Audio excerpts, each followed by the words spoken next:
I started fishing when I was probably 4 or 5 years old, I would imagine.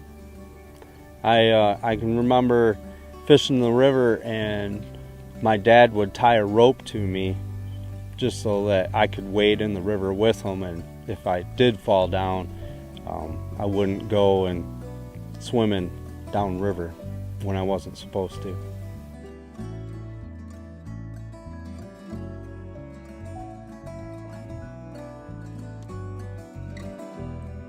My dad has gotten me into fishing and hunting, and pretty much followed me throughout my whole life. I credit everything, a lot to my dad, and the way he brought me up, and especially in the outdoors. He always got me out there. Gaming and watching TV wasn't an option. Going out in the woods or going fishing, that's what we did, and luckily that's what I like to do.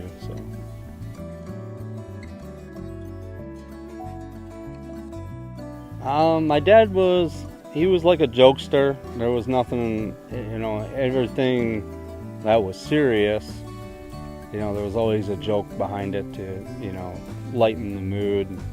There's always a brighter side. I guess if something happened bad, look past it and move on, and look at the good, and I guess that's the best thing he taught me.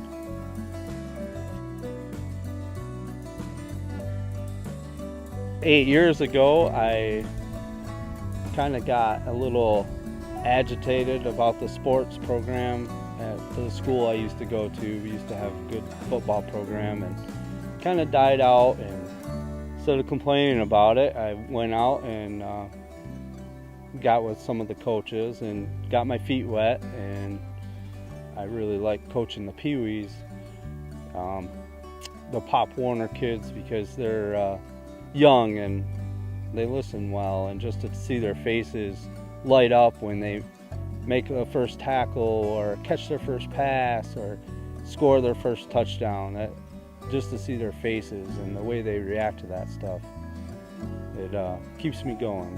I really like doing that. So I had a couple neighbor kids down the road, and I was coaching football at the time and giving them rides back and forth, and a couple brothers. And just through giving them rides and everything, we got talking, and they found out that I like hunting and fishing and do a lot of hunting and fishing, and they really like to hunt and fish. So just because they were nice and close, we were able to get together and get them out in the woods and teach them how to hunt and teach them how to fish. We brought them up through the years, and still catch a lot of fish and shoot a lot of animals.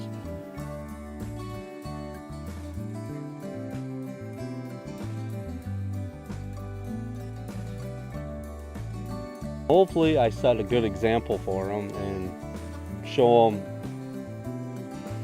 if you want to do something, work hard, and then go out and do some fishing and do some hunting and relax a little bit. And whether you catch any or don't catch any, it's a good day.